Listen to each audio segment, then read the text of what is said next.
이사야 강의 13번째 시간 시작하겠습니다.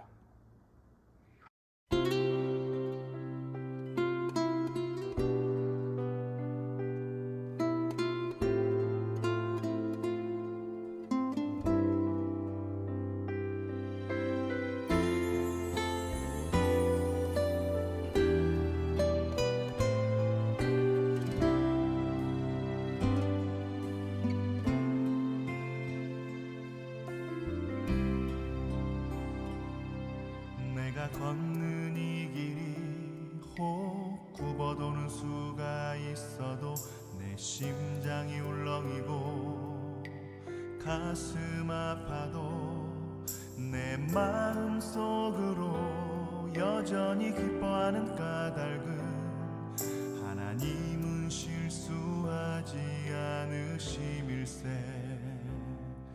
내가 세운 계획이 혹 빗나갈지 모르며 나의 희망 덧없이 쓰러질 수 있지만 나 여전히 인도하시는 주님을 신뢰하는 까닭은 주께서 내가 가야 할 길을 잘 아심일세.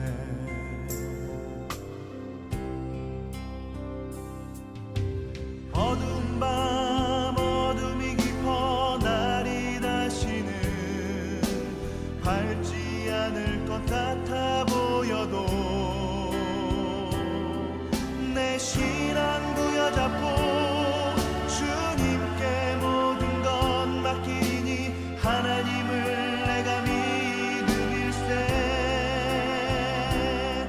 지금은 내가 볼 수 없는 건 너무 많아서 너무 멀리 가물가물 어른거려도 분명히 오라. 나 두려워 아니하리. 만사를 주님께 내어 맡기리. 차츰차츰 안개는 걷히고 하나님 지으신 빛이 뚜렷이 보이리라. 가는 길이 온통 어둡게만 보여도 하나님은 실수하지 않으신다네.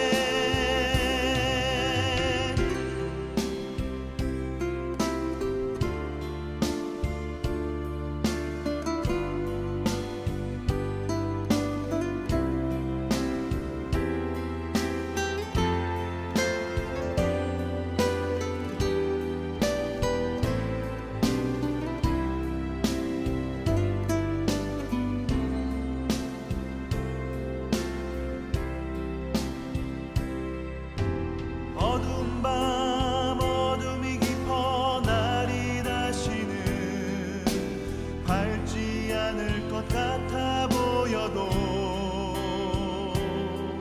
내 신앙 부여잡고 주님께 모든 것 맡기니 하나님을 내가 믿음일세.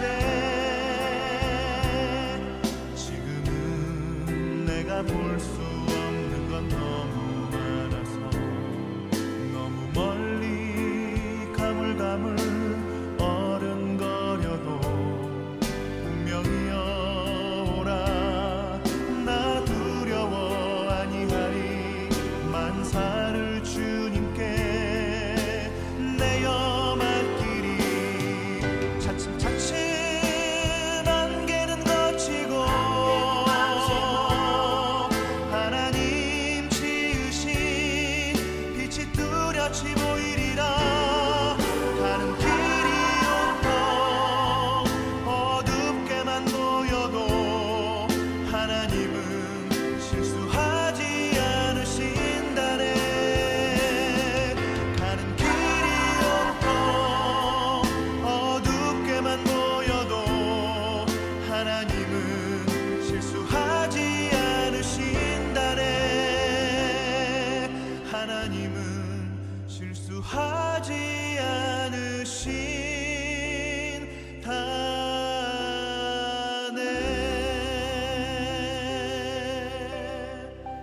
기도드립니다. 주님, 우리를 용서해 주옵소서.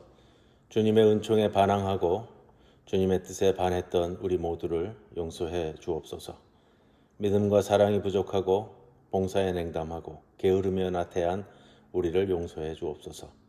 자만과 폭식, 탐욕들을 용서해 주시고 성냄과 증오 그리고 질투의 죄들을 용서해 주옵소서. 이웃에게 알게 모르게 피해를 주었던 일들, 이웃의 소유와 명예에 해를 입혔던 일들을 용서해 주옵소서. 하나님의 자비를 기대하면서 범한 대담한 죄들을 용서해 주옵소서. 심취 하는 것에 빠짐과 고행의 결핍, 사랑의 부족과 희생정신의 부족을 모두 주님 용서해 주옵소서. 용서받은 마음으로 이 대림절기를 시작할 수 있도록 저희들을 이끄시옵소서. 예수님의 이름으로 기도드리옵나이다. 아멘. 116장 찬송드립니다.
주의 죽을 몸 위에 나는 모략드리네.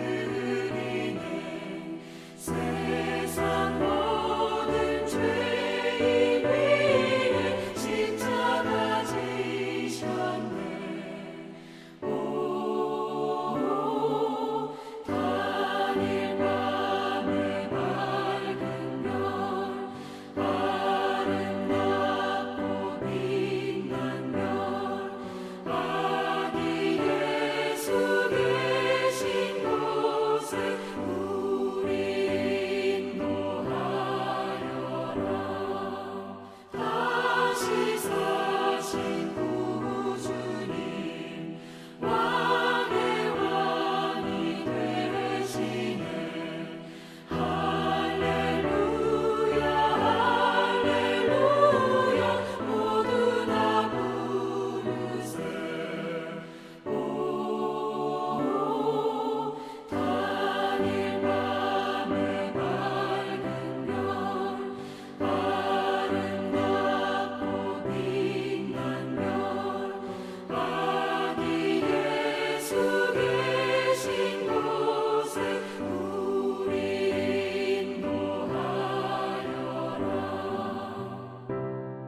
오늘 이사야서 강의 24장 1절로부터 13절 말씀 봉독하고 말씀 나눕니다. 보라, 여호와께서 땅을 공허하게 하시며 황폐하게 하시며 지면을 뒤집어 엎으시고 그 주민을 흩으시리니 백성과 제사장이 같을 것이며 종과 상전이 같을 것이며 여종과 여주인이 같을 것이며 사는 자와 파는 자가 같을 것이며 빌려주는 자와 빌리는 자가 같을 것이며 이자를 받는 자와 이자를 내는 자가 같을 것이라. 땅이 온전히 공허하게 되고 온전히 황무하게 되리라. 여호와께서 이 말씀을 하셨느니라.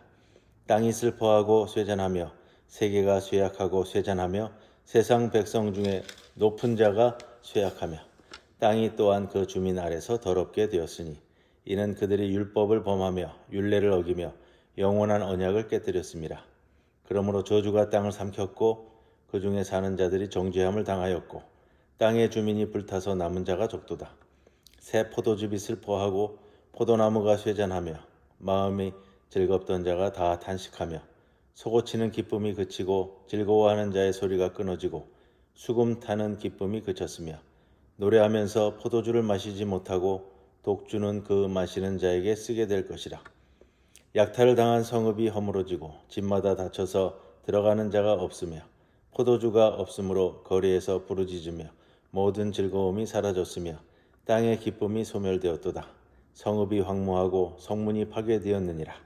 세계 민족 중에 이러한 일이 있으리니 곧 감람나무를 흔듦 같고 포도를 거둔 후에 그 남은 것을 주움 같을 것이니라.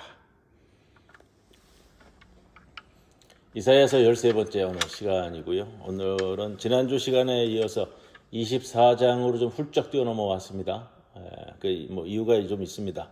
13장에서 23장까지의 내용이 이제 주변에 있는 국가들, 우리가 소위 말하는 열방에 대한 말씀인데 바벨론을 비롯해서 이스라엘을 둘러싸고 있는 열방들에 대한 구체적인 내용들은 이제 13장에서 23장까지 쭉 이어지는데 블레셋, 모압, 에브라임, 다메섹, 구스, 애굽, 두마, 아라비아, 셈나 이들 나라에 대한 이 선포의 말씀, 심판의 선포입니다. 심판의 선포에 대한 말씀이 이어지고 그리고 24장 오늘부터 27장까지는 열방에 대한 하나님의 심판 그러한 맥락을 따라서 이제 주변 열방을 넘어 온 땅에 주어지는 여호와의 역사를 증언하는 점에서 좀 이제 구분되어져서요. 24장에서 27장까지는 앞에 장은 13장에서 22장까지 23장까지는 주변 국가에 대한 심판의 말씀이었다고 한다면 24장 오늘부터는 이제 온 땅에 대한 이제 선포의 말씀인데 자 24장 1절에 오늘 말씀해 보면 보라 여호와께서 땅을 공허하게 하시며 황폐하게 하시며 지면을 뒤집어 엎으시고 그 주민을 흩으시니라. 자 특정한 민족이나 특정한 국가와의 관계를 넘어서 이 땅 위에 임하는 보편적이고 일반적인 그런 미래 사건을 다루는 특이점이 있습니다. 자, 이 땅에서의 정치적, 현실적 영역뿐만 아니라 전 우주적 영역에 나타나는 하나님의 권능을 담고 있다라는 점에서 24장에서 27장까지의 말씀을 이사야 묵시록이다 이렇게 소주제로 나눠서 다룹니다. 이사야서는 물론 예언서입니다.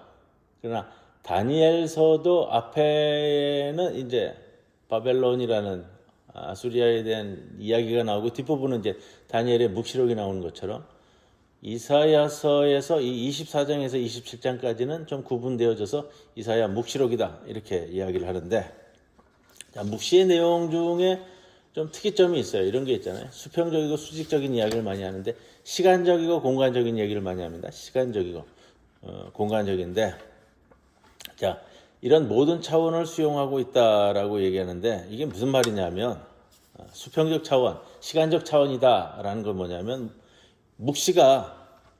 묵시록을 계시록이잖아요. 일종의 계시는 계시받는 자가 앞으로 일어날 일에 대해서 이제 묵시를 받아갖고 적게 되는데 묵시가 지금에 있는 이 역사 저 너머에 있는 그 구원에 관심을 둔다라는 차원에서 시간적인 면, 또 수직적인 면이라고 하면 이제 공간적인 면으로 이해하는 게 좀 나으실 것 같아요.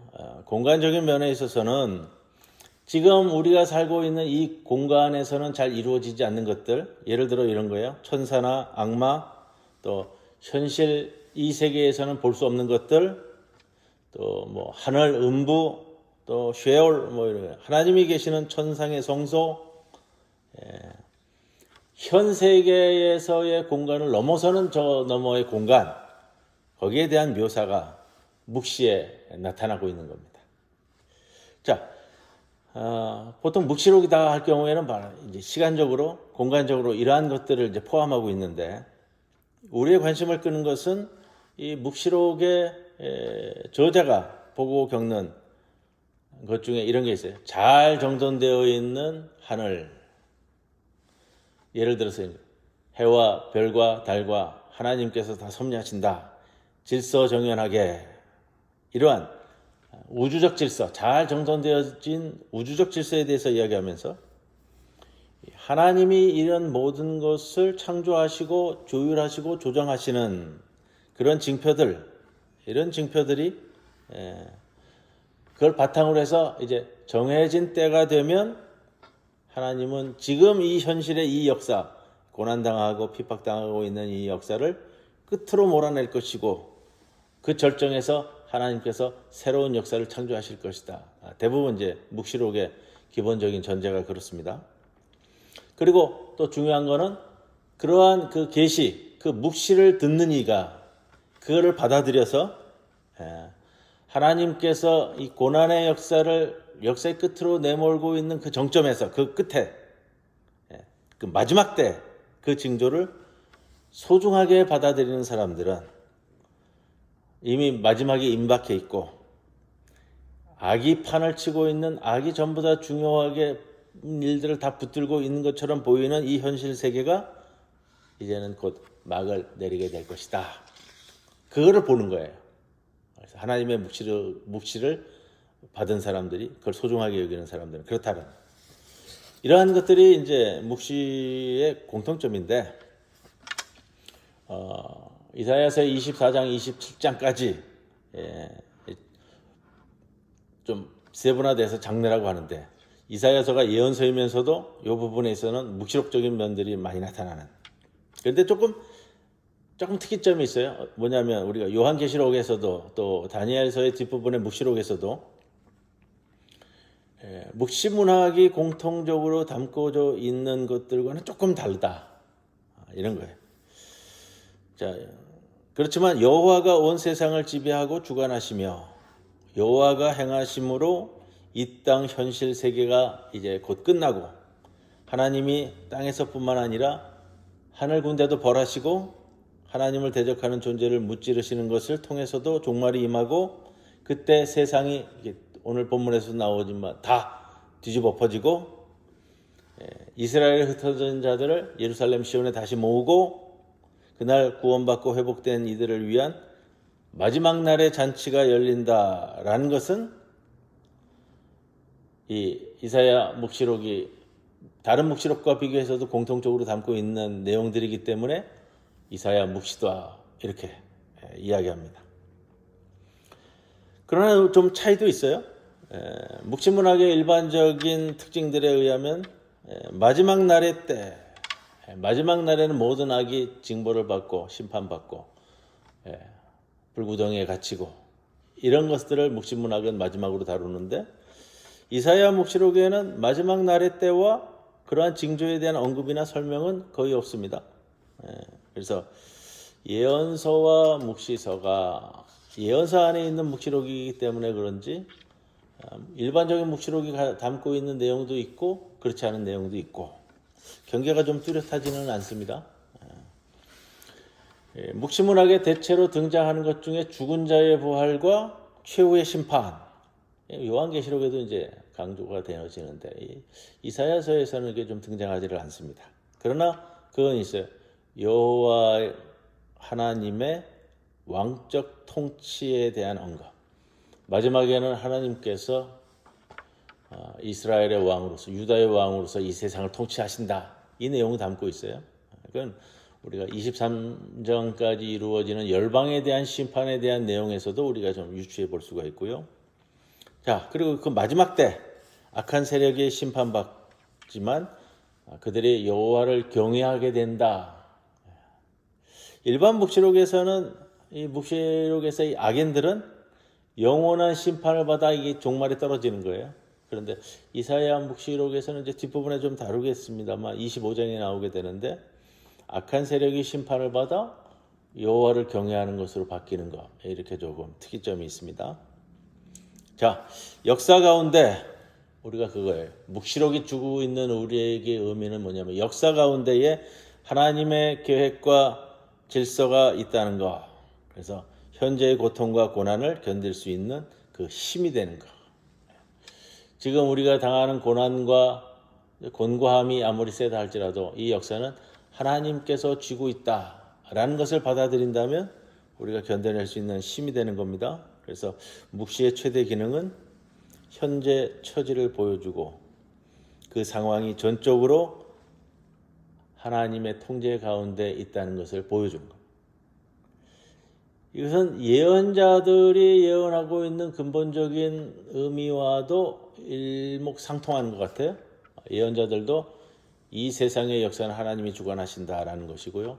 묵시록이 담고 있는 것도 결국은 이제 그 내용인데, 자, 이 모든 것은 예언자들이 볼 때 바로 이러한 의도를 통해서 여호와의 뜻이 바뀌고, 여호와의 뜻이 바뀌는 것은 여호와의 주 되심과 왕 되심과 관계가 있고, 현재 이 어려운 이 곤고함의 세상을 변화시키기 위한 방편으로서 우리에게 주어집니다. 그래서 13장에서 23장까지의 각국의 열방에 대한 심판의 내용이 있고, 그 다음 여기 24장부터 묵시가 놓여 있다는 것은 그러한 점에서 좀 주목해서 볼 수가 있습니다. 열방에 대한 예언이 어디까지나 현재 질서 가운데 다가올 변화를 다룬다면 묵시는 현재를 완전히 뒤집어서 임할 세상에 대한 일들을 다룹니다.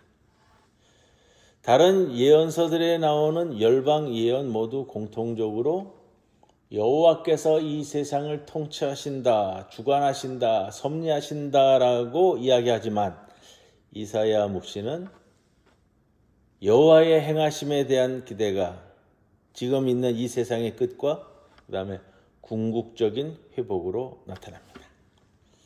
이런 것들, 이제 그래서 오늘 좀 제목을 이사야의 묵시 이렇게 담았는데, 이러한 것들을 좀 기초로 삼아가지고요, 우리가 이제 본문에 좀 들어가면 24장 1절에 여호와의 심판을 선언하잖아요. 땅을 공허하게 하시며 황폐하게 하신다. 공허하고 황폐하다라는 것이 창세기 1장 2절에 등장하거든요. 그래서 태초에 하나님이 세상을 창조하시기 전에 혼돈하고 공허하고 이런 표현을 쓰는데, 바로 이 말씀을 통해서는 하나님께서 이 땅을 세상 창조 그 이전의 혼돈의 땅으로 되돌리실 것 같은 생각을 만들게 됩니다.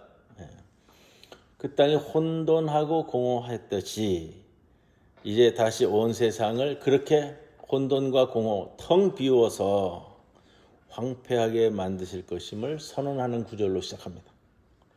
그리고 이 세상을 심판하는 이유는 5절 말씀에 영원한 언약이 파괴되었기 때문이다, 이렇게 얘기하는데, 이 영원한 언약에 대한 것은 우리가 좀 깊이 생각해 볼 부분인 것 같아요. 그래서 이 영원한 언약이 무엇을 가리키는가 논란이 좀 많았는데, 자, 하나님과 맺은 언약, 노아가 하나님께서 다시는 세상을 물로 다스리지 않겠다라고 하는 그 이제 무지개를 통한 언약을 받는데, 그 약속에서부터 또 안식일을 지키라는 뭐 약속이라든지 제단에 올라가는 진설병에 대한 언약이라든지 다양한 내용을 가리킬 수도 있을 것 같고요. 근데 신학자들은 이 영원한 언약에 대해서는 그러한 모든 언약들을 다 통합해 가지고 조합되었다라고 이야기하는 학자들도 있어요. 창세기 6장 11절에 땅에 가득한 강포함 때문에 노아의 홍수가 일어났다 이렇게 시작을 돼요. 강포함, 포악함 이게 이제 폭력인데 그래서 이 많은 무제한 피를 흘리게 한 폭력을 가리키는 표현이거든요. 그래서 노아의 홍수가 왜 일어났느냐? 세상의 강포에서. 왜? 수많은 피를 흘리는 강포함, 폭력이 있었기 때문에. 자, 그래서 홍수 이후에 하나님은 노아와 영원한 언약을 맺으시는데 오늘 여기에도 역시 피 흘림의 죄에 대한 단서 조항이 있고 사람이 하나님의 형상으로 지음받았기 때문에 바로 이 영원한 언약에 대한 말씀이 깨지는 것에 대해서 다시 얘기합니다. 그래서 노아 때건 이사야의 묵시 때건 하나님이 세상을 이렇게 공허함과 혼돈 속에 다시 완전 뒤집어서 황폐하게 만드는 이유는 무엇이냐? 하나님이 지으신 땅 위에 부당하고 억울하게 흘려진 피 때문이다. 이사야서 초반부터 나눈 말씀의 가장 기본이에요. 정의와 공의가 이 세상에 널리 퍼지지 않는다면, 그래서 애굽과 에돔 황폐해지는 이유는, 또 다른 나라들이 황폐해지는 이유는 민족이나 혈통 때문이 아니다. 우리가 이 13장에서 23장까지 열방들의 심판에 대한 내용 중에 구스에 대한, 애굽에 대한, 다메섹에 대한 내용도 있는데 그 에브라임은 북이스라엘이란 말이에요. 북이스라엘과 에돔이 다메섹이 한편이 돼서 유다를 공격한 사건도 있는데 그걸 본다면 애굽과 에돔 이런 열방들이 황폐해지는 이유는 민족이나 혈통 때문만은 아니다. 그들이 유다 자손들에게 포악을 행하여, 이 폭력을 행하여 무지한 피를 그 땅에 흘렸기 때문에 심판받는다. 누군가의 폭력을 행한다는 것은 힘과 권력을 이용해서 약한 상대를 학대하고 죽이는 것까지 다 의미하는 표현입니다. 요엘서 3장 21절 이하에도 요엘서에서도 이 피 흘림에 대한 내용을 굉장히 자세히 말하고 있는데 이 피 흘림은 폭력 때문에 흘려진 억울한 피를 의미하는 겁니다. 이러한 폭력은 힘있고 부를 가진 사람들이 그보다 약한 이들을 억울하게 짓밟고 희생시킨다는 뜻입니다. 폭력으로 억울한 피를 땅에 흘리면 애굽이건 이스라엘이건 하나님은 반드시 그 피에 대해서 심판하신다. 오늘 이사야의 묵시는 바로 그 부분을 이야기합니다. 그리고 부당하게 희생당한 이들의 억울함을 반드시 실현해 주신다. 이런 면들을 보면 또 이제 요한계시록에 나오는 내용들과도 흡사 닮아 있단 말이에요. 그래서 묵시 문학이 가지고 있는, 또 오늘 이사야 묵시가 가지고 있는 이 동일한 형태를 바라볼 수가 있습니다. 10절에 보면 10절까지 말씀 나누면 될 것 같은데요. 성읍이라는 단어가 나옵니다. 약탈을 당한 성읍이 허물어지고 집마다 닫혀서 들어가는 자가 없으며, 약탈을 당한 성읍이라는 표현이 우리가 창세기 제가 강해를 시작하면서 이 혼돈과 공허를 얘기할 때 이제 토후, 혼돈이라는 말을 썼어요. 토후, 바, 보후. 이거는 이제 혼돈과 공허를 나타내는 단어로서 이 명사가 아니라 의성어로 쓰였습니다. 창세기 기자가 아무것도 만들어지지 않은 이 세상에서 이 혼돈과 공허를 어떻게 표현할까? 명사로 표현할 수가 없는 거예요. 왜냐하면 명사로 표현해주면 벌써 뭐가 만들어지는 거기 때문에. 그래서 의성어, 토후, 바, 보후, 공허와 혼돈인데 이게 이런 뜻이란 말이에요. 아무것도 없는 후 상태에서 약탈을 당한 성읍이라는 것은 바로 이 토후라는 단어를 쓰면서 어떤 지정된 도시, 성읍을 이야기하는 것이 아니라 인간 문명 전체를 통해서 만들어진 이 성읍이 혼돈, 공허, 되어지는 상태로 떨어진 것을 이야기하는 겁니다. 그래서 창조 이전의 황폐함으로까지 떨어지는 그런 묵시록을 이야기하는 거고요. 그래서 앞에 언급된 노아의 언약 파괴의 당연한 귀결로서, 영원한 언약이 파괴됨으로써 이루어지는 이 세상에 대한 모습을 오늘 이사야서 24장에서는 먼저 이제 선포되어지고 있다라는 것입니다. 자, 오늘은 여기까지 말씀 나누고요. 다음 주에 또 이어서 말씀 나누도록 하겠습니다. 찬송가 117장 찬송드립니다.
전한 기쁜 소식 이 세상 구원할 하나님 독생 성자가 탄생하심이라.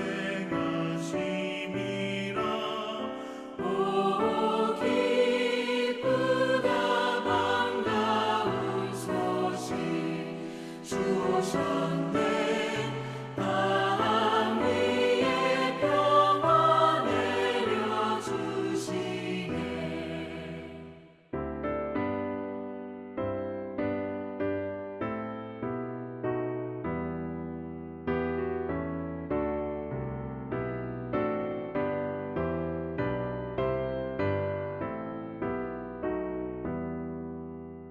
그 천사들이 전한 말 무서워 말아라. 동정녀 몸을 빌려서 주 탄생하셨네.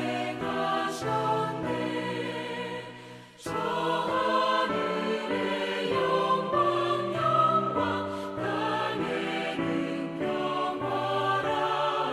오 기쁘다 반가운 소식 주 오셨네 땅 위에 평화 내려주시네.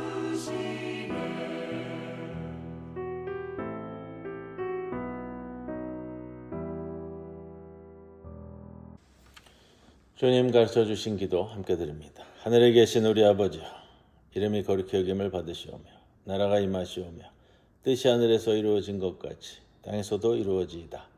오늘 우리에게 일용할 양식을 주시옵고 우리가 우리에게 죄 지은 자를 사하여 준 것 같이 우리 죄를 사하여 주시옵고 우리를 시험에 들게 하지 마시옵고 다만 악에서 구하시옵소서. 나라와 권세와 영광이 아버지께 영원히 있사옵나이다. 아멘.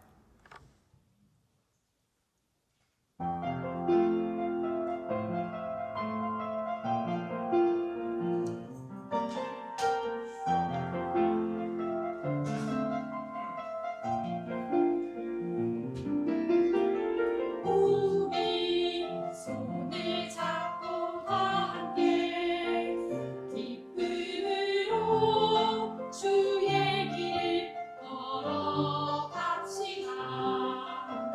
지칠 때 손 잡아주며 힘들 때 위로하며 함께 걷는 믿음의 경주. 우리 시선을 오직 하나님께 두고 우리의 마음 소망을 품고 주의 길을 갈 때 은혜의 길로 인도해 주시고 우리의 빛이 되어 주소서. 주여 우리가 이 길을 걸어갈 때 세상에 헛된 마음 두지 않게 하시며 주님 만나는 그날이 올 때까지 굳건한 믿음의 경주 하게 하소서.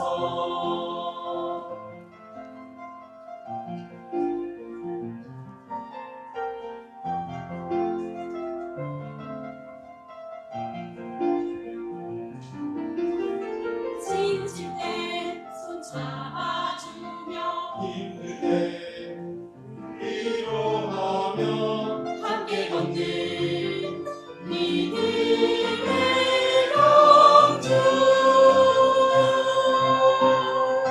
주여 우리가 이 길을 걸어갈 때 세상에 헛된 마음 두지 않게 하시며 주님 만나는 그날이 올 때까지 굳건한 믿음의 경주 하게 하소서.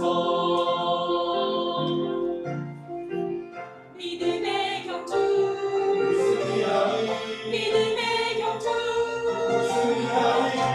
제발